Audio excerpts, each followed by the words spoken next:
4 p.m. Stand up. It's count time. It's time for every man and woman to stand up and be counted. I'm Brother L.D. Lazober, and I'd like to welcome you to another edition of Count Time Podcast. Thank you to my loyal, committed, dedicated patrons who've been listening and staying in tune to Count Time for the last 2.5 to 3 years. Thank you for being there for us. Now please do not forget to scroll down and y'all hit the subscribe button. Please subscribe to our YouTube channel right now, and also don't forget to like and share. Remember, man can shackle the hands, man can shackle the feet, but only you can shackle the mind. The mind is free to travel wherever you dare to take it. Welcome to another edition of Count Time Podcast. Different format. We got the video now. Yeah, we big time. We videoing, and I'm so glad to sit here with this beautiful young lady that I can show y'all how beautiful she is in person. We have here today someone special, my little niece. She's married to my nephew, Jeremiah Anderson, and I have here Dr. Jessica Anderson. Oh, welcome to Count Time. Thank you. So happy to be here. I know we're so happy, and we'd like to thank you for allowing us to come into your lovely home, and so proud of you. Thank you. Thank you so much. Oh, deep. Oh, did you press that button? Oh, man. That's okay. We got it over here. All right. But, so I'd like to say thank you and welcome, and you're welcome to South Louisiana. Yeah, officially. Officially, you were here in South Louisiana, just finished medical school? Well, just finished residency. Residency. What's the difference? So residency is after you obtain your doctorate of medicine. So the whole process of going through medicine is you have to obtain your high school diploma, of course, then go on to complete your college degree, which is typically a bachelor's of science in some way, shape, or form, and then thus go on to medical school. So 4 years of undergraduate education, 4 years of medical school, and then after that you decide which type of doctor you want to be. So that's a long time. Yes, it is. It's a journey. It's a journey. So residency typically takes about 3 to 5 years, sometimes more if you're doing something a little bit more complicated like neurosurgery or something like that. But in my case, since I'm a family physician, it took me 3 years. Now, first of all, I admired you because you finished up, you was in Texas, and you decided, first of all, you're from Shreveport. I am from Bossier City, Bossier City? Oh, it's Bossier City, which is next to Shreveport. Yes. All right, there. Yes, right across the river. Right across the river. The military base is in Bossier. Right? Yes, it is. So you're from Bossier City. Yes. But you ended up doing your residency in University of Texas Medical Branch in Galveston. All right, so now you had an opportunity to go a lot of other places. Yes, I did. So why come the big city of Zachary, Louisiana, which is right outside of Baton Rouge, Louisiana? What encouraged you? All opportunities, all the place you could have went. How you ended up choosing Zachary, Louisiana? So one of the things that people don't often realize is that, like you said, physicians can work anywhere. But for me, I've been wanting to become a physician since I was 6 years old. So I always had this vision of being in an environment where I can be involved in community, intertwined, to make it so that I'm making an impact not only on my patients, but also on the community. Now that's something that's really, easy to do if you're in an area that's small and more nuclear like Zachary, because I feel like the population is kind of just right. It's like a Goldilocks story where it's not too big, it's not too small, it's just right for my family. That's why you go today? No, I just think that it's a beautiful color for my skin, honestly. Well, you're beautiful young lady. Thank you. I wish I could tie that into that analogy, but I honestly didn't think I was going to say that. But yeah, I think Zachary is a perfect location. It has great schools. It has a great, diverse environment for my children to grow up in. Also very close to Baton Rouge, especially with my daughter having interest in STEM. She has a lot of interest in science and math and just kind of exploring. So I really wanted her to be close in an environment where if she wanted to explore that or to pick up like an internship eventually or do a summer camp, that we'd be in close proximity to do those things. Okay, then I remember when I first met you, how long ago was that? 12 years ago? Yes, 12 years ago I was 18. and you just started dating my nephew, Yes. Jeremiah, and you started telling me your story about how you wanted to be a doctor, and you said at 6 years old you knew you wanted to be a doctor. I'm like, okay, how did you know this? Yes. But you literally wrote out your whole plan to be a doctor. Mm-hmm. I did. So and you followed those plans. Yes, I did. To a T. And this is where you end up being a doctor. Now Yes. you got to tell us how did this go? It's an interesting kind of story. Yes, it is. It's a very interesting story. I wish I could take credit for it, but I have to give honor to God first. So I grew up in church. My church back home is Stonewall Baptist Church, where Pastor Reed is the pastor. Growing up, he knew I wanted to be a doctor, and so he would always say, hey, sugar, you're going to be a doctor, but you have to write the vision and make it plain. And so that's Habakkuk 2:2. So it was a scripture-based principle that was instilled in me as a child to be able to have something. Because it says, write the vision, make it plain upon tablets, right? And so that's what I essentially did. Thank God for internet, because, I mean, my mom is a nurse. I mean, I don't have any physicians in my family. There are not a lot of resources that were available to me at that time, but we did have the internet, and so I basically Googled and found all the things that were going to be necessary for me to get to this point where I am today. I luckily was able to, Google and find that the #1 school for placing African Americans in medical school at that time was the illustrious Xavier University of Louisiana, which I'm an alumna of. Of who? Of Louisiana. What's the name of it? Xavier University of Louisiana, the illustrious. In New Orleans? Yes, in New Orleans. All right, then. And so that's why you have that say in Louisiana part, because there is another Xavier University in Ohio, I believe. But yes, so at that time, #1 place in African Americans in medical school, I realized then that is where I needed to put all of my eggs at that time. Of course, I applied to a number of colleges and things of that nature, but on my vision that I wrote out was Xavier University.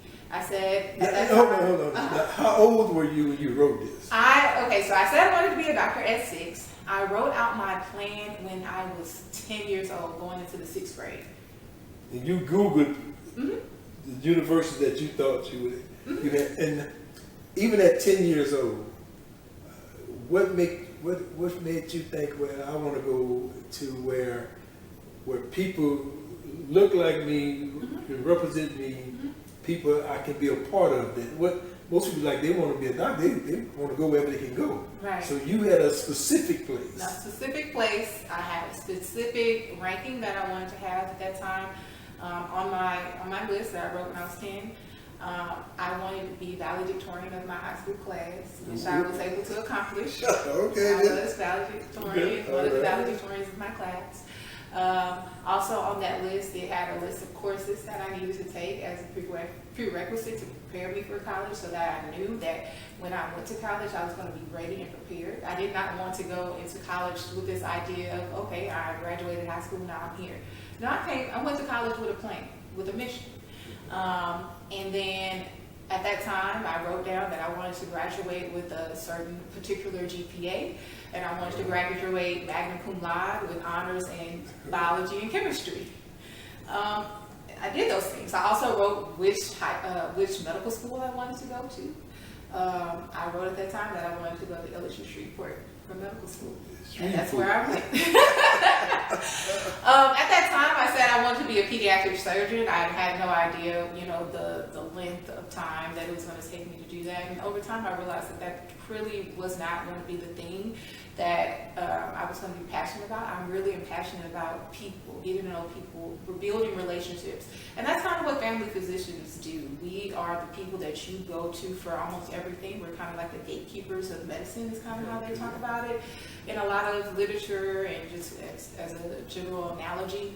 And so I knew that was going to be a great way for me to be an asset to my community.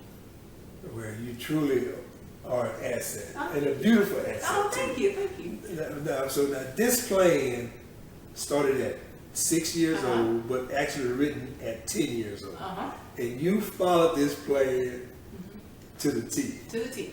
Now, are you teaching the same concept to your children? Yes. So one of the things that Jeremiah and I do is that we do positive affirmations with our daughter every single morning. So we start her off with a good outlook on the day. We also talk to her about setting goals, achieving goals, even when it comes to as simple as wanting a particular thing. One of the things that she had to work toward and had to develop a plan for was when she wanted her first electric scooter.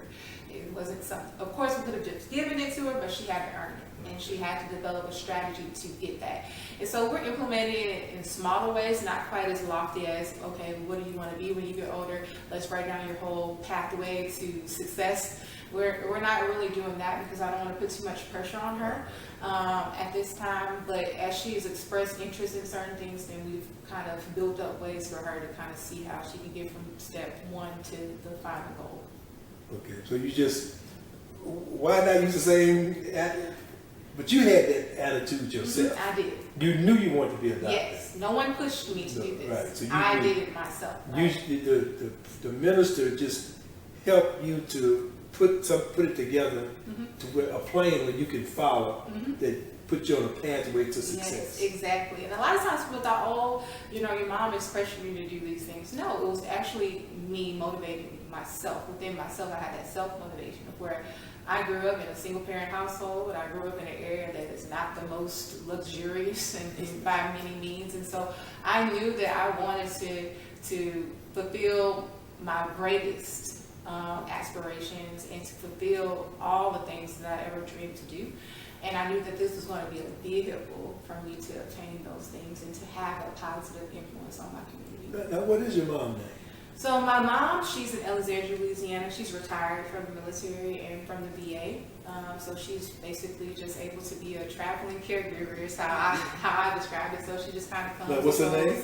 Arlene Johnson. Arlene Johnson. Now, she grew up in Alexandria, Louisiana. Yes, both of my parents are from Alexandria, Louisiana. Now, you the only child? I am not the only child. I have an older brother. His name is Michael. He's actually in medicine as well. He's an MRI tech, and he lives in Texas. So he works at UTMB where I trained. That's pretty good. So that's why you wanted to go there, because you knew he was there? Exactly. So that was one of the factors that we considered. Like my mom had never really had all of her grandchildren at one nuclear place, and I really wanted my kids to know their cousins. And so it was a really great opportunity for us to do that for a little while, to see if we liked the state of Texas, if we liked that region or not, and to have an opportunity to do that. So Jeremiah and I said, why not try? Okay, now, but you are a medical doctor. I'm board certified. Board certified, family physician. Oh, just started work. Yes. This week. This week, yes. You just made the move. You got a beautiful home. You bought in Zachary, Louisiana. And so now you just started work. What the first week been like? So the first week has been really nice. I've been able to meet some of the other physicians in the area. Also got in contact with a few other classmates of mine that I saw recently in the area too, to just kind of catch up and see what they're doing in their areas of specialty. Get my children acclimated to dropping off early, so I can drop them off to school prior to going to work. So it's been an adjustment. I've been enjoying it. I got to meet my amazing support staff at my clinic, and some of the managers and people that are just going to be assisting me in creating a great environment for my patients. So I've been enjoying it thus far. I really have. So when you start seeing patients? So I started seeing patients on Tuesday. On Tuesday? On Tuesday, yes. My first patient. So you ready for that? I'm excited, honestly, I am. You're truly excited. I'm really excited. It's been boring moving and... I wouldn't say boring, because I've been able to spend time with my kids. A lot of times people don't realize like how much sacrifice goes into becoming a physician. And I've been grateful enough to have my children along and present to witness this journey, but at the same time, as little people, they need attention from their parents. They need undivided attention, and I've been able to provide that to my children during this time. So I did that on purpose. I wanted to be able to have this transition period because it can be very rough on everyone involved. I can only imagine, how it feels as an adult adjusting to a new state, a new school, a new job, new everything. And if you put yourself in the shoes of a child that's almost 10 years old, how that can be very disruptive and just really alarming. So just to make sure that transition was smooth. Jeremiah and I wanted to make sure that we had as much time available at home as possible to ease that transition. Well, that was pretty smart because you got here early and get home in order, get situated, like I said, get to know the community, get to know how to move around. But the beautiful thing about Zachary, you don't have too far to go. You can walk to work. Right? Yeah, I technically could walk to work. I don't know if I will because it's very hot. But I definitely could walk, maybe even ride a bike because we do have bikes, so I might consider doing that. But yeah, the commute is very short, and that's one of the reasons why I chose Zachary. Is when I lived in Texas, I was commuting 40 minutes to work, 40 minutes home, and that's not even with traffic. So when you just to think about that, I mean, sometimes that's good because you need time to decompress. Yes, but then there's time like I got to go pick this, pick up. I got to get my daughter. I got to get my son. Yes, exactly. So now that time, that 40 minutes is okay. Yes, I'm regaining my life back. I feel my time. I'm able to do a lot more than I was able to after work. What are some of your personal aspirations now since you're in the big city of Zachary that you want to accomplish? What are because you set goals. You're tough on yourself. Yeah, I am. You want to succeed, but not just for yourself. Right. You want to succeed for those that you're going to be serving. Exactly. And so you are a servant. Yes, I am. I truly feel like this is my calling. I feel like this is the thing that I was created to do. And so one of the things that I hope to do is just to be able to get intertwined in the community with health fairs. There are some programmings and things that I would like to do, possibly even start my own nonprofit to cater to do those things like go shopping with Dr. Anderson's, things like that. Where Go shopping with Dr. Anderson. Yeah, go shopping with Dr. Anderson. When we talk about healthier choices, when you go into the grocery store, and I'm like, okay, so this is your budget, but let's find some things that are healthier. Even though I know a lot of times the cheaper options are those more processed foods and things of that nature. Trying to use our imagination and get creative with ways that we can eat healthy, but also on a budget. Well, I mean, I waste my money buying them donuts and bringing them in this morning. No, you didn't waste your money. We still eat donuts over here. You didn't waste your money, I can assure you. But you're not strict vegan, but you do not eat much meat at all. No. So my family, we're pescatarian is the term, so we eat fish products. We do eat eggs and things of that nature, but mostly it's veggies and fruits and things. I occasionally, personally, cheat and have a little bit of chicken, but I don't eat pork. I do not eat beef. I draw the line there or any other mammal, but that's it. But you can South Louisiana now. Yes, and there's endless seafood, and there's endless seafood. There's a lot of chicken and a lot of pork around there. Right, and respectfully, I'll decline. I'm like, oh, I appreciate the thought, but do you have some type of other boudin available? Or I don't know now. I'm gonna tell y'all now. I had cooked some red bean about a year ago, and I gave her a little taste of her husband, my nephew Jeremiah. Gave her a little taste of red bean. She started, oh, it's good, but I taste meat. You got it, like your body kind of got a little excited about it. Yeah, exactly. It's been a while. Just like I believe my mother-in-law, we were riding through town the other day, and it seemed like a Zachary Burger King is the best Burger King around because the flame broiled Burger King burgers that previously were very popular, they actually flame broiled their burgers here, and so it smelled so good. We rolled down the window.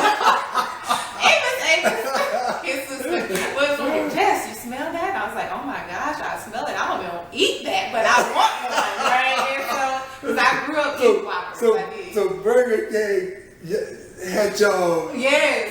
What do you call that? Salivating. Yes, we were salivating. Burger King. I mean, we were just like, wow, that Burger King must be top tier. Because I rarely see Burger Kings with lines around the building, but that one had a line around the building. And plus, there are plenty of people dining on the inside. I rarely see that. I need to go stop over there on the way out.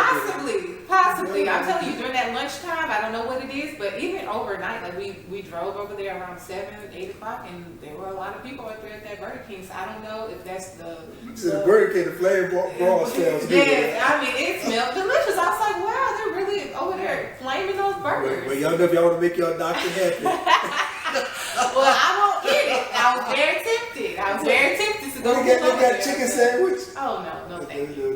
That's processed chicken. Yeah, no, thank you. Okay, all right then, all right. now I asked a question about what you would like to see, what are your plans for the Zachary, Louisiana area? What you envision for yourself, your patient, your while you're here, what you like to accomplish? You plan on being here for a while? Yeah, I do plan on being here for a while. A lot of times that's kind of not customary these days because a lot of physicians tend to move from clinic to clinic. I don't plan to do that because, you know, I have small children. I want to make sure that they can matriculate through a single school system, the same friends they had when they were in 4th grade are the same friends they're going to have in high school, because I had a similar experience with that and my husband did as well. But in regards to my vision for Zachary, I really want to make sure that we're just becoming healthier as a whole. I want to make sure that we're empowering ourselves with knowledge. I want to make sure we're empowering ourselves with fitness and movement and ways that we can really work to help to prevent a lot of these diseases that are plaguing the state of Louisiana. Many of us are very aware that we are always ranking very low when it comes to the quality of care here in Louisiana, and we rank the worst when it comes to health outcomes, maternal mortality, all these things. Even just recently, Black Breastfeeding Week was just ending yesterday. I'm really very much of a breastfeeding advocate. I believe a fed baby is a healthy baby, but what's best is really breastfeeding, right? And so trying to work with African American mothers in terms of their perspective and outlook and opportunities to embrace breastfeeding. I know a lot of times we face a lot of dilemmas when it comes to that because of the history of us being wet nurses and things historically, and then also the difficulty of having time to actually do, you know, pumping and things of that nature when you have a job that's not as agreeable or accommodating for those things. But just trying to incorporate some ways that we can be a little bit more creative in that regard. So that's just my vision. Also just making sure that my children are progressing and growing to be really good citizens and making sure that they have a really good future in terms of being student athletes, and also being involved in church and things like that. Okay. Now you talked about eating. Now Louisiana is one of the most obese states in this country. And so now you already mentioned what you like to do now. So that's a serious undertaking all by itself. Yes, it is. It's a very serious undertaking. I think that a lot of times once people start to realize that what we eat has a direct connection with how our body is progressing or processing these things. There's a direct correlation with weight and your risk of diabetes and hypertension. All these things are interconnected. They're not 5 separate things, because as you can think about it, all these things are happening within one body, right? So it'd be odd if it was just one thing just happening and not connected to another thing. So think of it as like a chain reaction where one domino kind of flicks and it all causes it to cascade down. And so that's how I like to think of our healthy choices, our activity levels, all these things about getting active. Even if you don't have a gym membership, I had a patient of mine when I was in residency that really showed me that excuses should just not happen, right? And a lot of times if we allow ourselves, we will create an excuse for everything as to why we can do something, right? But he had this no excuse mentality, and that really inspired me. So he had issues with his hips. He had multiple replacements before he was the age of 50, I believe, if I recall correctly. And so that restricted a lot of his lower extremity movement. So he couldn't go jogging, he couldn't go walking for long periods of time secondary to pain. But what he did do for his health of his heart and for his blood pressure is he started doing arm curls. He would do thousands of arm curls per day to the point where it would cause him to have not just a upper extremity workout, but it would also be a driver for his heart. Like he would get his heart rate up to the max just doing those arm curls, because he would just, you know, rapidly do these things. During a commercial break, he would just start arm curling. He would just create these opportunities where he's like, okay, well, I can't do that, then let me do this as an alternative. And so I think that's another thing of what I've been saying is getting creative when it comes to our health that we'll have to kind of tap into. Okay, because I mean, the food is excellent in Louisiana. I mean, so you got some of the best food in the world, right? It's very tempting, but they call it Cajun cuisine, but to us it's African cuisine. Because my grandparents grew up cooking this wonderful food, and I guess over the years, we grew up eating nothing but vegetables. Yes. I mean, vegetables this time of the year, vegetables was plentiful. From black-eyed peas, crawler peas, green beans. You had so many fresh vegetables. We was go pick them ourselves out the garden and bring them to our. I don't mean to leave my mom out, but my grandmother would do most of the cooking. We would go pick the fresh vegetables. And so even when that's all I knew was fresh vegetables. So when I even got to LSU back in the days, they gave us this big steak, on our plate, and I just looked at it. I never saw that much meat on one plate. And I said, "What am I supposed to do with this, right?" And some of the players saw me look at the meat, and they said, "You don't want that?" I said, "Nah." So I was able to use my meat to exchange and cut deals and get the things that I wanted, right? Because I didn't. So growing up, not eating a lot of meat, did not know it, but it was a benefit for us as we got older now. Because I still don't eat a lot. I eat some level of meat, don't eat a lot of meat. Yeah. So, but how can you take meat from the people who that's all they know now? Yeah. So what you looking at? What are your strategies to help people to overcome? Okay, people figure they know meat, it's not a meal. I agree. I think that a lot of times, so many of the things that we do is based on culture, or how did we grow up eating when we were children, and trying to basically undergo this process of undergoing a whole new mindset, right? And it's just something that you have to really be strong-willed to do. I'm not going to ever tell my patients you need to stop eating meat totally. I would never do that, because I feel like that's something that they can't be consistent with, right? I will always want to meet the patient wherever they are. So if they're interested in reducing the amount of red meat they're eating, then we'll talk about, okay, reducing your red meat will mean that you should replace it with something like poultry or something like fish if you're struggling to add on those extra veggies. And then as you get more accustomed to that type of diet, then you can even reduce the amount of fish or poultry that you eat and increase your vegetable size. So when you think about it more of as a gradual change rather than a cold turkey kind of thing where you just stop eating completely, then that's something that can always be a benefit.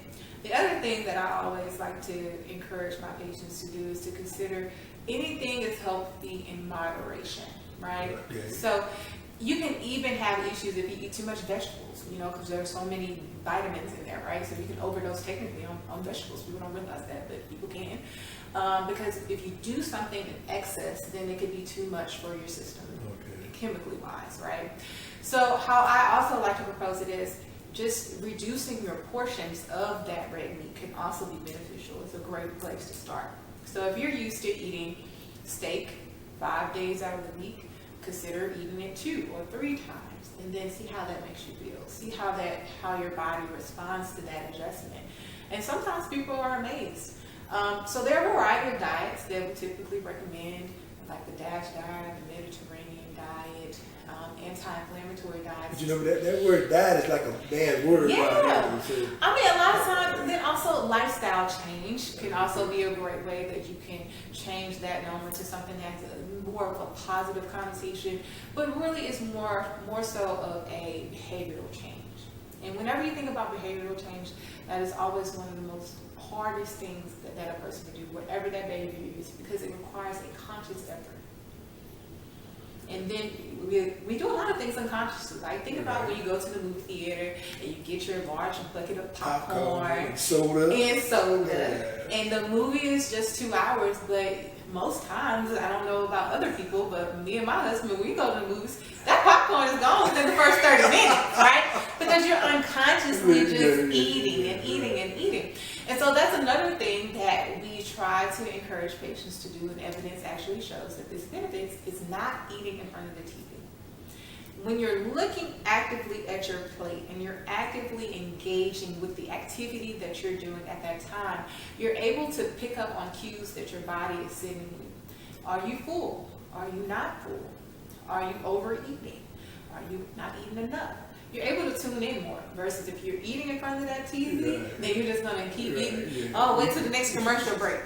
Those things. Okay. So that's the reason why I think that, going to the movie theater and getting that large bucket of popcorn, I love doing that, but you also have to make sure that you're not doing that every weekend because that increases your risk of elevated cholesterol and all these other things that we don't want because that large fountain drink, that's a lot of sugar. Ooh. So those are things that you have to be more conscious about. So again, that goes back to that behavior change because these are unconscious things that you're doing that have some effects that you may not like. But what's interesting when you think about it, like most people like beef, right? Mm-hmm. And the cow don't even eat meat. Right. The cow eat grass. Exactly. The cow's a vegetarian. Exactly. They eat grass. They eat grass. It eat grass, and it produce milk, and it produce the meat that a lot of people like. So really, they sold the story that to us that beef is protein. But what the grass got to be the protein. There are various sources of protein, so you'd be surprised that even broccoli has protein in it. Beans are a great source of protein. My family and I, we have gotten really creative even when it comes to making spaghetti. So a lot of times when people make spaghetti, they're putting a lot of ground meat, ground turkey, ground beef, whatever ground meat into it. But we ground up garbanzo beans, and we put that in our spaghetti sauce. So that's our sauce. Does the beans taste like a meat? No. It gives a meaty texture. Oh, texture. I see what you're saying, yeah. It doesn't taste like meat, but it gives a meaty texture. And so it's a great alternative. My kids love it. So it's still a great hit around here. We eat spaghetti. So it's a good way because children love spaghetti. So that's just a great way of sneaking in that protein without having that meat in there. Okay. But if anybody can accomplish this, you can. In Louisiana, where people love their food. Yes, and I don't ever want anyone to starve. That is not what I'm saying. I just want us to make healthy choices. Okay, so you're gonna be what you call a holistic physician. So there's a difference between holistic physicians and the type of medicine that I practice. So I would like to expound into what is called lifestyle medicine, where I'm able to give like prescriptions for exercise or increased physical activity and looking at the evidence that goes into diet and things, getting more training in that regard. People don't realize that as physicians, we get a limited amount of exposure to the dietary world when it comes to things, and diet really, really matters a lot. It determines so much, and it can really factor in so many disease processes. And so I really want to do a deep dive, and that'll be one of the first things that I do to further my education now that I've graduated. Well, I used to be in the health club business a long time ago, and I learned one thing about the gut. And the gut is the house of where all disease starts. Where everything starts in the gut. So the wrong food that sits there for days and just marinated and turn it into all kind of poisons, all type of bacteria. Because a lot of people in Louisiana, particularly see people who got a real big gut. I mean, that means that they're not eliminating themselves on a regular basis, and that is pretty dangerous. It can be. A lot of times when you think about the natural processes, I think of it easily as what goes in must come out. So everyone's bowel habits are different. I mean, we've accepted this norm of, we've accepted that people can go numerous days in between bowel movements just due to nutrition, water intake, a variety of things.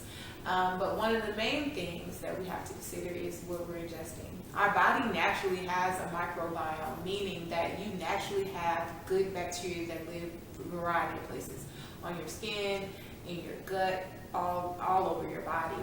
And a lot of things happen when you interrupt that microbiome. So, for instance, when you take antibiotics, one of the side effects of some of these antibiotics is diarrhea.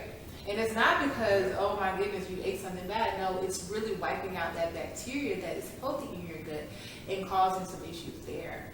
And a number of antibiotics can cause a severe infection called Clostridium difficile, which can be very life-threatening because it can cause severe dehydration in that regard.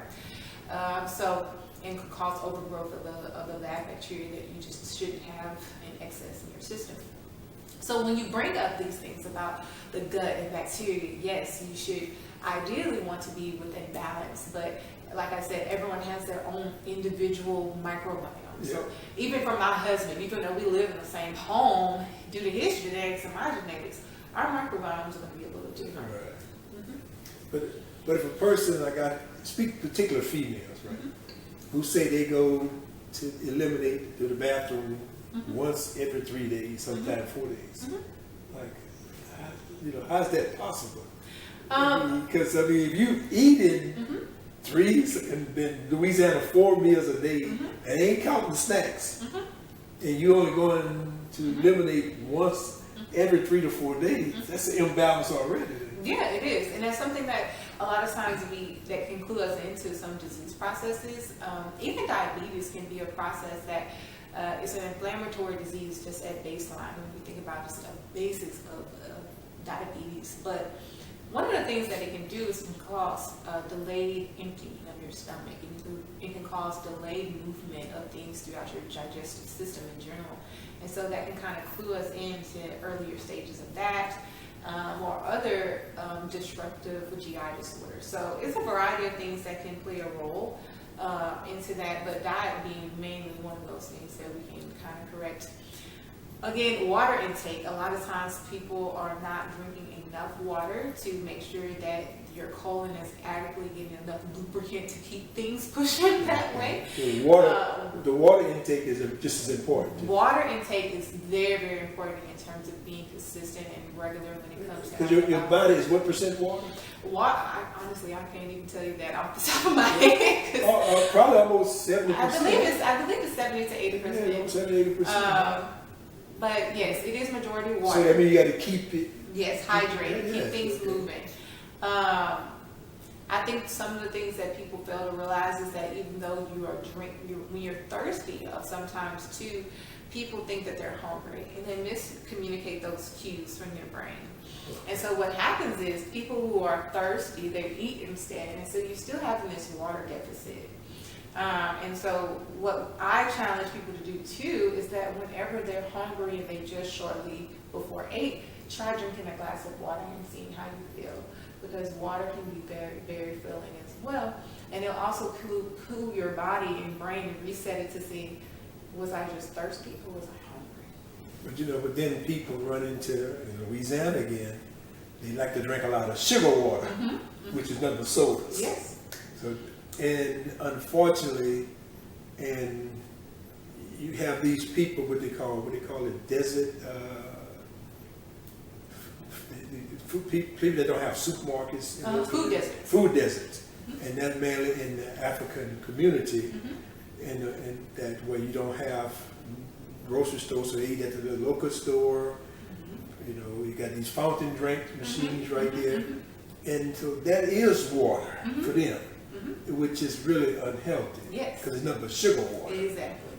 And with these habits being created, and that start, you get used to this, you'll die. I can't pronounce the word now. When you start eating this, drinking and eating this type of food, and so your body start craving it. And that become a habit, and it's hard to break those type of habits. Yes, it is. There is such things as being a sugar addict, just like you can get addicted to caffeine. Sugar is a drug. Yeah, it is. It is a sugar because your brain runs off glucose for sugar. And so whenever you're feeding it, it just gets excited and it needs it and it wants it. Similar to any other thing, it has receptors and your body sends out hormones and signals throughout your body, so it gets used to a certain level of things. And so in regards to the caffeine intake and that being a substance of choice, what I always suggest patients to do is to not shift from a soda to juice, because then that's just substituting one sugary beverage for another sugary beverage. So what I try to say is just wean off the Cokes as you can and replace it with water. Because water has no sugar, water has no calories. That's one of the healthiest beverages that you can drink, because it's not going to add to your waistline. It's not going to add to your risk of developing hypertension or diabetes. It's going to be one of those things that can be very healthy for you. Now, there are certain disease processes where you have to limit your water intake.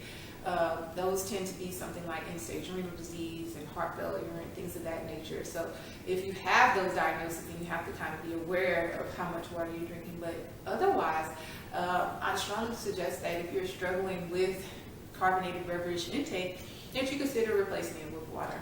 Now I want to know, how true is this here? They said, people say eating sugar is not what causes diabetes. So it's partly true in my opinion. So you have to think about it as we all know, we have our ancestors, our family. So there are different types of diabetes. So there's type 1 diabetes, there's type 2 diabetes, there's even something called type 1.5 diabetes that has recently come up in the literature. But one of the things that people don't realize is your genetic have diabetes, that you'll definitely have it, but it increases your risk or your chance. So that's a contributing factor to developing diabetes. Also, your level of activity contributes to developing diabetes. Like you said, definitely eating sugar.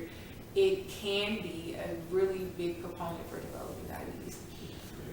Now, I was listening to a show years ago, Oprah Winfrey show, and that's when I first came to the understanding of this here. Oprah said back then that eating red meat is one of the biggest causes of diabetes. Red meat. And it didn't make no sense to me at the time because they call it sugar diabetes, right? And so how that, but it had to be some truth to it because the cattle industry sued Oprah, brought her to court and won in Texas. So that taught me like, okay, must be something to this, right? Now, I don't know how true that eating red meat causes diabetes. What is your insight on that? So in regards to the training that I received in the literature I've read, there is some correlation to people who eat more red meat in comparison to those who don't eat as much or don't eat it at all in the development of diabetes. There's a direct correlation to your waist circumference, putting you at risk of developing diabetes as well. So I think it's more so the proponent of things to be what we call pro-inflammatory foods and anti-inflammatory foods. So we know things like fish, vegetables, and certain fruits are really more so on the anti-inflammatory side of the decision tree is how I like to think of it. Things like processed foods, red meat, certain grains, they tend to be on that pro-inflammatory side of the decision tree is how I like to think of it. As I alluded to before, diabetes is an inflammatory disease. Or a pro-inflammatory disease. So anytime you're consuming something that can increase inflammation in your body, then that could possibly increase your risk. Now, what is the issue with inflammatory disease? Okay, so inflammatory disease or inflammation in general can cause some disruptions in the cell signaling throughout your body. So anytime there's inflammation, then that can be a sign for on a cellular level of things that can cause cell death or cell malfunction and things of that nature. So if you were to think about it on a cellular level, then that's kind of what I'm talking about when I say inflammation or pro-inflammatory disease. So there are a variety of disease processes that basically start off fundamentally as inflammation. One of the other diseases that we can think of that kind of start off similar to this is cancer. So when you talk to a research biologist or any researcher, one of the things that they discuss or disclose is in the earlier cellular stages of any cancer, it's like some of the atypical things that happen within the cell in terms of inflammation and early cell death and cell division and things of that nature. Well, when you use the term like inflammation, we use that term as getting out knowledge. The word information. That's the same word? No, inflammation. So how you spell it? Inflammation is spelled I-N-F-L-A-M-M-A-T-I-O-N. Inflammation, not information. Inflammation means inflamed. Yes, inflamed or enlarged, swollen. Okay. Mm-hmm. All right, I just wanted to make sure. Yes. I have to enunciate my words. No, that's good. I just kind of want to make sure we have that type of conversation. Of but now, in the community that we grew up in, where diabetes is running rapid, high blood pressure, cholesterol, all that go hand in hand, which now lead into kidney disease. A lot of people on dialysis. So diabetes is running rapid in your community. So what that goes back to, I know you said that you can eat to resolve that, but when people are in the situation they are in your program you're looking at doing your nonprofit, that's going to be part of this here? You say shop with Dr. Anderson. Yes. Right? So one of the things that we have to consider is going back to the previous conversation of behavioral change. That is going to be key in helping to stave off and prevent diabetes. So I'm not saying that if you do everything right that you won't get it, because like I said, if you have a genetic predisposition, sometimes that means that your pancreatic cells may burn out. You may develop type 2 diabetes earlier or later than your relative. But what we don't want to do is put you in a situation where you're promoting that disease process to happen, right? So what we could do is to help to stave off the diagnoses or what we call preventative sides of things, is to work together to change that behavior. Some of those things, like we discussed, is changing the diet, increasing your physical activity level, also making sure that you're being cognizant of some of the other things that you may be doing, such as smoking or drinking alcohol, because alcohol also can put you at increased risk of developing diabetes and other things of that nature, just because the organ that helps to regulate your sugar is pancreas. And so a lot of times these things are interconnected. One of the ways that we can help to get through this together as a team is to understand that you're not alone, and that even if you were to make a mistake or not make the best choice, it's not that I'm going to ever say, oh, you're punished or you're going to be disciplined in some way. We'll just say, hey, that was just then, this is now. Let's talk about some healthier ways that we can get back on track. So that's something else that we have to keep in mind, right? Your doctor should be partnering with you for your health and helping you to become healthier. Now, in this community where we have a large prevalence of diabetes, we have to understand that diabetes affects every organ in your system, right? So that means you're going to be more at risk of developing diabetes. You're going to be more at risk of developing end-stage renal disease and possibility of being on dialysis, or possibility of delayed wound healing, possibility of amputation and things of that nature. But the good thing about it is that if you get control and you take control of your body, which tends to happen when you have a behavioral change, then that can stave off these changes that we're seeing. A lot of times when we see these extreme cases of having issues with vision or having issues with kidneys and having issues with delayed wound healing, it's because the diabetes or the sugar level within your body is not well controlled, right? And once we get that under control, then that helps to reduce the risk of these other changes that we see. Okay, now, I don't know how long you're going to be in medicine. If people start eating right, they're going to see the doctor less. Yeah. But that ain't what the hospitals want, right? Right. Well, no, that's exactly what my job is. That's what my job is as a family doctor. My job is to make sure that we're doing everything we can to prevent these things from happening. My job is to make sure that we are the healthiest versions of yourself. I don't have any direct correlation with hospital revenue or hospital reimbursement or admissions. That is not my job. My job is to make sure that the people that I serve, my patients, are the healthiest version of themselves, and I partner with them to become that. Okay, you partner with the hospital too.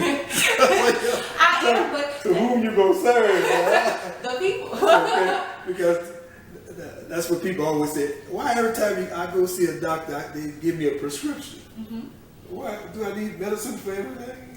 So I believe that when you talk to patients, you have to come up with a solution. So sometimes if you go into the doctor and your blood pressure is elevated, you may not need a blood pressure medication right out the gate. I always like to start with lifestyle modification. And that means increasing your exercise, reducing the salt intake, changing your diet, and losing weight. Those are the things, and those things are free, and those things can be a prescription. But the hospital can't make no money. Well, they can make money because now the insurance regulations are now changing where we're getting reimbursed based on how healthy our patients are. That is where medicine is shifting to. Medicine is shifting to how healthy are you keeping your panel of patients? How much are they going to the hospital? How much are they having complications like stroke and heart disease that could have been intervened early if they would have had their blood pressure under control?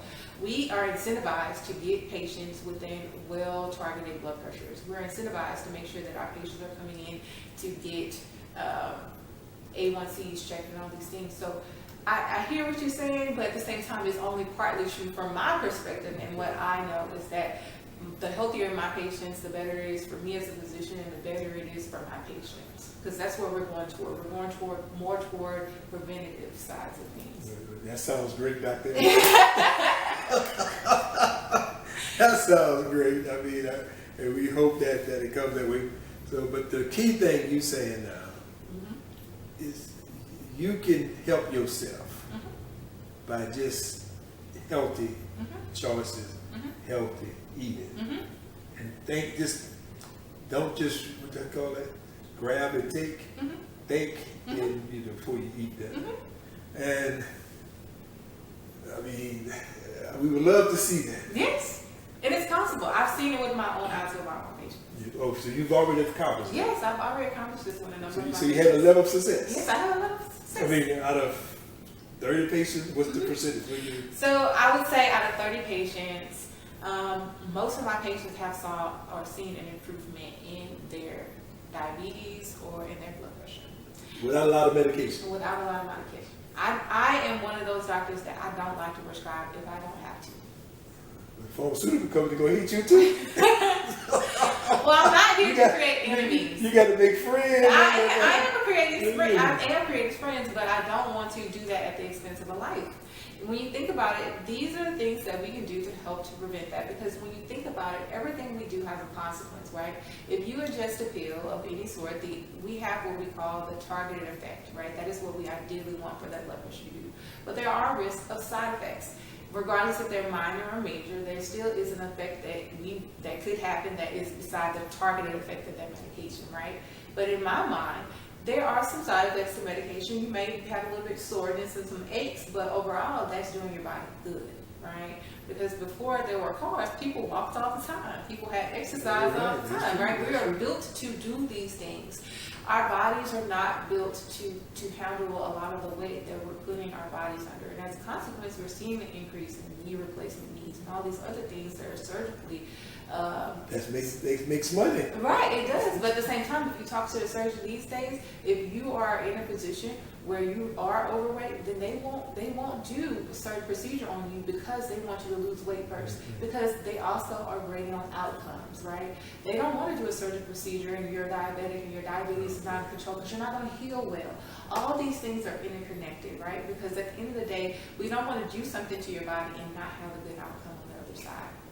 So, if we start off at the root cause of those things, which is behavior, then you won't find yourself on the operating table. You won't find yourself having to need a medication because we address the issue at hand, right? The root cause of these things is behavior, when you think about it. So we're going to be eating with Dr. Anderson, yes. chilling with Dr. Anderson, kicking with Dr. Anderson. Kicking with Dr. Anderson, yes. I have patients even in residency, they would just come in and they would just have a visit just to talk. Their visit reason will say one thing, and when I walk in, I'm like, oh, so you're here to talk about diabetes again? Is everything okay? Oh, no, doc, that's fine. I'm doing well. Like, my sugar's well controlled. I just wanted to come in and talk with you. Now, that is powerful. Now, I hear a lot of people, even my mother said the other day when she went to the doctor, that they sent the nurse in, and the nurse came and talked to the doctor, came for about a minute. And she was mad. She had an attitude. You know, because he didn't really ask her any question. He didn't really have her, you know, at 80-something years of age, she wanted to know if he cared, if he was really concerned. So you saying that you don't mind having conversation, a dialogue, Yeah. communication session Yeah. with your patient. I do not mind, because evidence shows, and all the studies I've read, that shows that if you have an open dialogue, if you feel comfortable and confident with your physician, you feel that you have a positive relationship or a positive interaction with them, that means that you are more engaged in your healthcare. That means that you're going to be more likely to tell me, hey doc, I don't understand what you're saying. Hey doc, I'm not going to take that medicine that you prescribe. Versus if you go to a doctor that you feel that you have no means of communication with, that you don't have a relationship with, you'll accept that prescription, but you just won't take it, right? And then you ultimately, then you're causing harm to yourself, but then also the doctor is oblivious as to what's going on. So if you develop a relationship with your patient, which I plan to develop a relationship with the humans I interact with, regardless if you're a patient or not, because I do that at a grocery store just naturally, just talking to people. My husband hates it, but especially when we're trying to do something, he's like, you're going to tell a long story. You're not going to tell a short story. You're going to tell a long story. Like, it's hot. Like, let's go. But I just naturally have a knack and love for people. My goal is to develop that relationship, because over time, that's the thing that's beneficial to the patient. And it also helps with me too, because I'm less likely to burn out. If I look at my job as a way to be positive and to actually be in a situation where I'm making change and helping to empower others to make changes in their lives, then that helps me to feel positive and really excited about going to work. That's the reason why next Tuesday, I'm excited about going to work, right?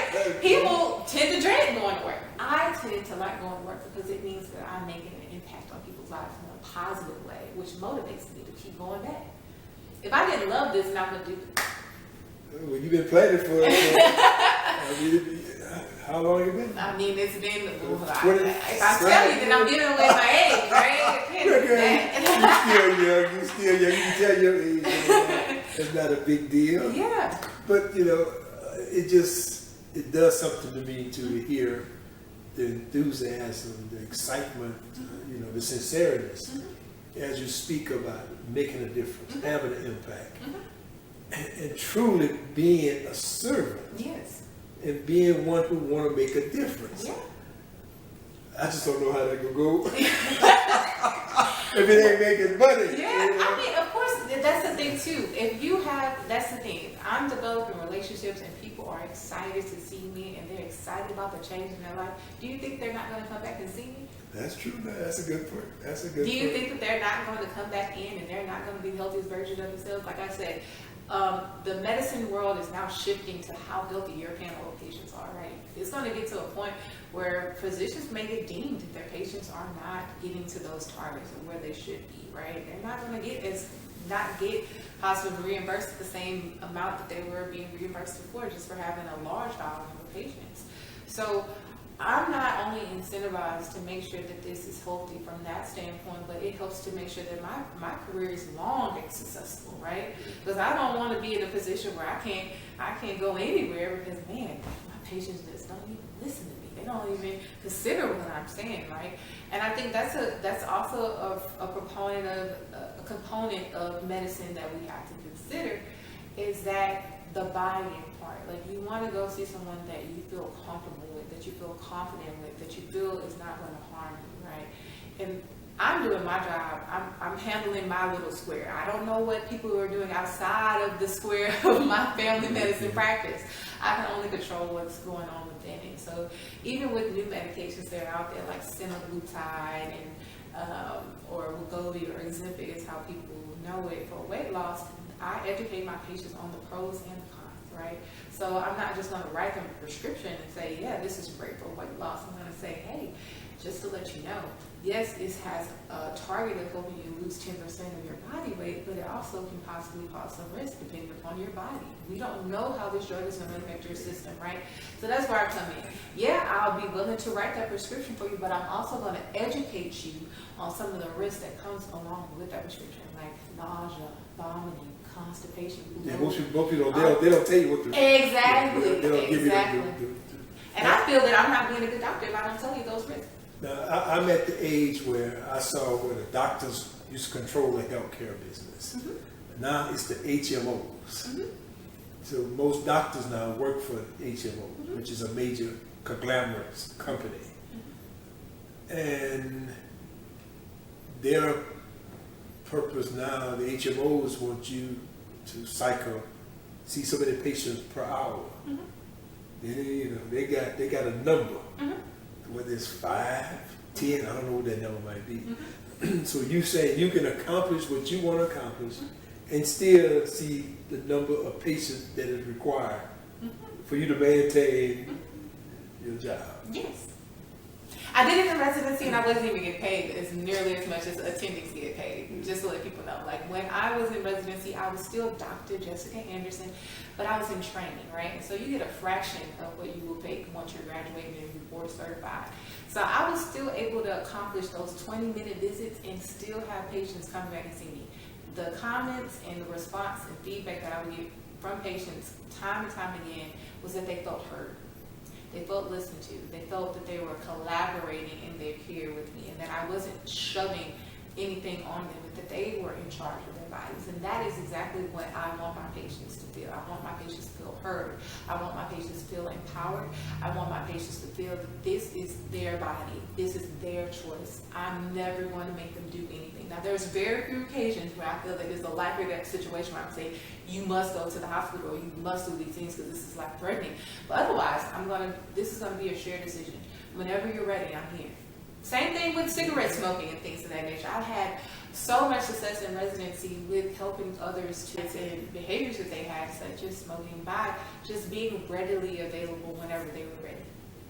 I never forced them saying you must stop smoking because evidence shows that doesn't work. No, it doesn't. Can't badger the people. Telling people to stop drinking, stop doing this, it doesn't work. It's counterproductive, as they say. So my success was just saying, hey, have you thought about cutting back? Have you thought about quitting? What are some barriers? What are some things that you can use to motivate you? Like, how confident are you in stopping these things, right? Because then that helps to reflect it back on them. That's not me, right? That's me informing them that, hey, you know that this is unhealthy based on what you're telling me. So what are we going to do to help you become healthier? Because you don't come to see me to get you unhealthy. You come to see me to get you healthier, right? So how do we help to shift this framework? If you're telling me, and that's the reason why I asked, how confident are you in doing this? So if a person tells me, hey, doc, I'm a solid 5 on a scale of 1 to 10, that tells me that, hey, at least they view themselves in the middle of the road.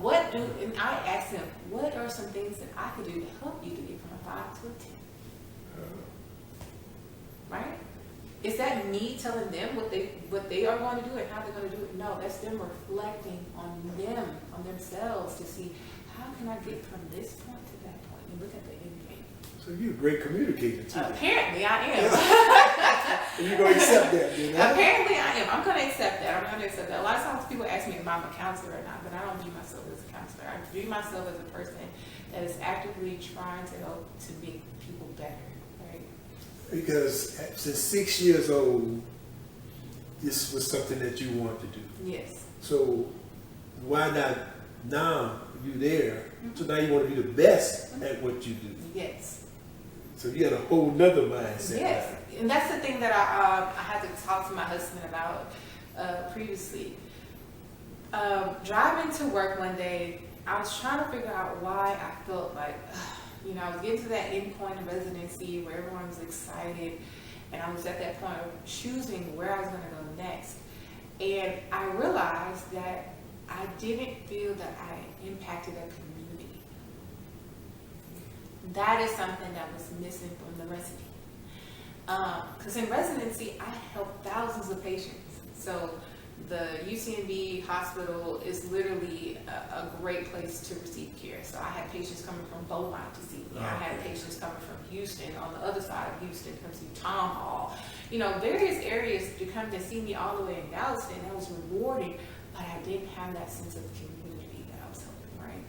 And that's something I'm going to gain here working in Zachary, is that I can actually reflect and say, like, this is how I've impacted health.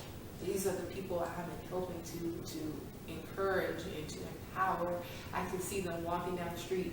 That's my neighbor. Or that kid went to the school with my daughter. Or that's my daughter's teacher, to help to see that, wow, we are really making an impact. And so that's what helped to shift this narrative for me to say that I don't want to just be satisfied with just obtaining the accomplishment. I also want to make an impact and to create a better society, right? And that goes on to everything. I feel like that's something that God has really helped me to do, is that every step of the way I've always had great people to kind of usher me along and to lead me and guide me that were spiritually sound, that were spiritually encouraging to me to keep me going. And that's something I can't ignore. Even in college, the mission statement of Zachary University of Louisiana is to create a more just and humane society, right? That's not a happenstance that I wrote down that I wanted to go to Zachary University of Louisiana, right? And I found myself in this position. I am a leader, but I'm also a servant. And I tell that to my daughter all the time, that when she goes to that school, that she's naturally a leader because her father is a leader and I'm a leader. So substantially, in her DNA, she is a leader, right? And so she's supposed to be in an environment where she encourages others to do the right thing and to make good choices. Every time she gets out the car, I tell her, make good choices. Because that's literally how life happens. The choices that you make can determine the life you will have, right? So if you're embedding and planting those seeds, and you continue to water and nurture, eventually you're going to have a nice, beautiful tree, right? And I feel like that's how my life was. Now, of course, there were some hiccups, right? Because I had a daughter when I graduated college. I met my husband in college. None of those things were on my plan. So you got a little side. Yeah, I had a little side detour. Okay. But at the same time, I still was able to focus and achieve a goal, right? Because I was able to have a husband and a partner that supports me fully in the things that I desire in my career, right? And that's very important. People don't realize how important it is that spouse, that partner that you choose can really help to foster these things in your life that you desire, whether that be a career or business or whatever it is. Having that partnership helps and motivates me and frees me to know that my children, when they're with their father, they're safe, right? And I can give my undivided attention to my patients when I'm there, right? And when I'm home, I can give my undivided attention to my children.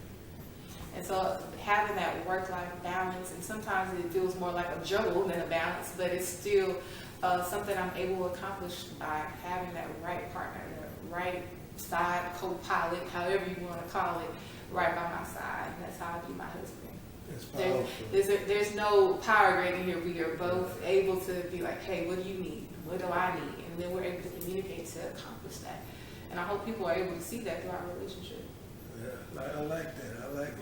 But like what you said to your daughter, and as you speak about you and your husband, my nephew, Jeremiah, and as the Bible says, let him who is great among you be your servant. So all the great people have been servants. Yes. And that's why I have to admire that and what you're saying. But also we want to make sure that the people in the big city of Zachary and surrounding area welcome Dr. Jessica Anderson to the area. Can you tell them where you're going to be at? So I'll be at the Ochsner Clinic right here off Main Street. So that's where I'll be at. There's only one street in that. That's a variety of side street. But so, and you're looking forward to, like I say, getting the boots on the ground and getting involved and getting in there and making some things happen. Yeah. So now, when can we expect to be chilling, kicking it, healthy time with Dr. Anderson or shopping with Dr. Anderson? When can we expect that to jump off? So I'm not sure when that's going to jump off. I know that hopefully it'll be very soon. I'm hoping to really get this started because I feel like that's something that the community could definitely benefit from. And I could benefit from in the sense of creating new relationships and learning different things about the community that I'm not aware of. One of the greatest things that I've been really looking forward to and really happy to have been a part of recently is just talking with people from Zachary that have lived here or were raised here or born here and understanding the history. Because a lot of times people want to come into a place and do things, but they don't understand what you've been through and where you came from, right? And so much of that is very important into where you're going. And so that's something I'm looking forward to. Hopefully, before I even start any of that shopping with Dr. Anderson, I just want to get the opportunity to develop those nice relationships that can help to foster that, to make sure that's a success. Yeah, girl, because you're a northerner. I say now you down south. Yes, but I mean, I feel like I've been married, since I'm married to a person that's from down south, and technically, I mean, ain't I from the south too? Like South Louisiana. I don't know, your mom appreciate you saying that. Your mom said, I don't know what you're talking about. You said, that sounds good. It sounds good, but it's not true. All right.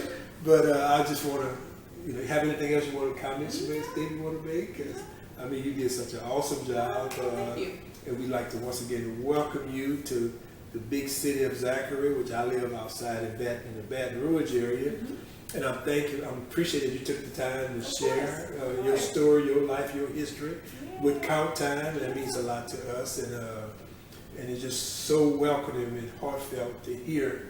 I knew, I've been knowing your heart, and I've admired you for so long myself. And I'm so proud of you, sweetheart. Thank you. And I'm looking forward. I know the people are going to appreciate you here. You're going to make a serious impact. You're going to make a difference. That's the plan. That's the plan. Just don't lose that excitement and enthusiasm if it don't always go quite that way, but it's going to be all right. It's in the long run. Exactly, the long game. That's always the game that I'm playing. I'm never playing that short game. I'm playing the long game. All right, my sister. So we'd like to once again thank you and welcome to Count Time and welcome Dr. Jessica Anderson to the Zachary area and to Ochsner Hospital or Clinic? It would be clinic. Ochsner Clinic. And so go by Ochsner. I can't be promoting Ochsner. They ain't paying me for this. But go by Ochsner and check out Dr. Anderson. She's going to love to see you. She's going to love to sit there and talk with you. I don't know how long she's going to have a job, but I sit there talking to her. But we're so glad to have you. We thank you for taking the time out with us. No, of course, anytime. Thank you. Hope not to be a stranger. Well, okay, now you said you can sing a little, right? Okay. So I want you to say, what's your favorite song? Okay. I don't know what I'm saying. Like, see, I didn't be honest. You said like somebody. You said you can sing. Okay, I'll sing. I don't know. Something simple, man. Okay. The time is right. I'm gonna pack my bags and take that journey down the road. 'Cause over the mountain I see the bright sun shining, and I want to live inside the glow.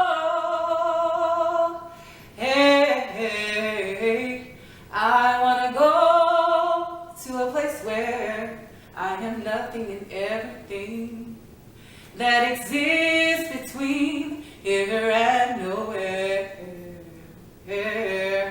I wanna go to a place where time has no consequence, and oh yeah, the sky open to my prayers. I wanna go to beautiful, beautiful, beautiful. I wanna go to beautiful, beautiful, beautiful. I wanna go to beautiful. I wanna go to beautiful, beautiful.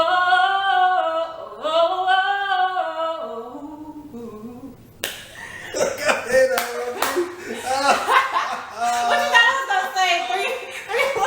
Girl, you can sing for real. What you thought? I thought you can sing. You can sing. Yeah, that's what they say. That my mama always said. She was like, "Well, there's nothing that my baby can't do." She's like, "They just don't know how good people got it." She's like, "Anything you put my mama always say, anything you put your mind to, you can do." Like, I literally was just like, Girl, you got a strong voice. "Thank you." I'm about to tell Pastor White. That you got to put you in the choir. You ready to get in the choir? Sure. I grew up in the church. I grew up singing in the choir, singing solos. They had me in the soprano section, but yeah. You got a strong voice. Thank you. I haven't sang in a while, but yeah. You I have sing not. to kids, and I sing, I sing in the car, in the shower, and sing to the children at night and stuff. But that's like it. You really can sing. Oh, thank you. I mean, I'm shocked now. I guess your mom was right. It ain't nothing sister can't do. That's what she said. She's like, when it comes to even like photography, I'm getting into that. This is something that's a hobby. Jeremiah bought me a camera. Because I grew up taking pictures and stuff. And mom's like, yeah, we need to take pictures. I won an art contest one time just because I sketched something and they actually got like third place in the state or something like that. It was just like a third grade art competition. Mom was like, let's see. Let's see, I did a little bit of track. I did, I used to always win the 25, 50 yard dash. I used to kill it every year. You used to run track? Yeah, I did that. So you pretty fast? I was pretty fast. Now I was. Oh yeah. I want to get out there. Two children. Not right. There's 2 children now. But yeah, so I did run track in high school. I gave it up my freshman year because I was like, I thought my grades were slipping. So I wanted to be valedictorian. I'm like, see with this, I'm not fast enough to get a scholarship, I don't think. So I'm just gonna focus on school, and so that's when I get into track. Yeah. It was a decision. I told my mom, I was like, I really like track, but I really feel like I'm fast when I'm not that fast when I'm like going against like others. So like, I'm good in the sport. So I told you I saw your daughter running the other day. What's the first thing I told you? Yeah, like she needed to do track. Because you can see. Yeah. Because just the way movements. Yeah. My dad ran track. Oh, yeah. okay, man. You didn't tell us your dad name. Yeah, my dad's name is Michael Johnson. Michael Johnson? Mm-hmm. My uncle named Michael Johnson. He's deceased now. Yeah. But yeah, so that's where she got that from. I hate to say I was crediting Jeremiah. So, but you said she did from both sides. That's pretty good. Yeah, that's what we were talking about singing one time, and Avis was like, "Yeah, I think Aubrey and Jeremiah, they're gonna be the ones that's gonna be the next famous singers because they get it from both sides." Oh, that's true. Because Jeremiah, yeah, but Aubrey be singing and JR sings too. He be singing, 1, 2, both of my shoes. He be walking around here singing and humming. Yeah. So we never know. We might be the next Jackson 5. We need one more. Well, that's on the Anderson 4. Yeah, according to Jeremiah, he wants 4 kids. So we'll see. You gonna have 2 more? Yeah. We'll see. That's not a no. We'll see. We'll see. We're in the process. All right then. That was pretty good. Thank you for that. Yeah, of course. Thank you for that beautiful rendition. Who that song was? That's NDRE. NDRE? Oh, okay. Beautiful. Yeah, his name is so beautiful. And you are so beautiful. Thank you. You are so beautiful. But yeah, that's what Jeremiah was like, yeah, I think that's just something, sending somebody a recording of your voice. And I was thinking to myself, I was like, that's something I hold very intimate to myself. Like, I don't share that as much, that side. The only people that request me to sing is Jeremiah and my mom. Like, so, and my kids, like, our real ask occasions. And most times when please stop. Try to watch this. No, that's what you do? Yeah, that's what you do. Change to say what you want to stop. Yeah, please stop. But then she'll ask me, how did you get started singing? I was like, I don't know, just start singing one day. Going to church with my grandmother. One of my steps was my favorite song growing up. And I guess that also. Oh, you got to sing that for me. Oh my God. You got to sing that one. Why did you sing that one? You know the words? Order my steps in your word, dear Lord. Lead me, guide me every day. Send your anointing, Father, I pray. Order my steps in your word. Please order my steps in your word. So I guess my mom was like, you was probably sounding over your life as a child. Like, my mom always sits and like reflects on things. And so she's like, you love that song growing up. And I think that was really like a prophecy over you. When you think about like how things have worked, is that everything has happened in his timing, in his order, in his point. So it kind of just. He ordered your steps. He ordered my steps every single time. Even with me, Jeremiah, having a baby, having another baby. I mean, it really didn't cause too much of a hiccup in the journey. It was really more so like a detour. So it's like, let's just take the scenic route. but you still But got you still made it to your destination. And that was actually the my valedictorian speech. That was basically the analogy that I use, is that we are starting off all at the same starting point, and that our destination is over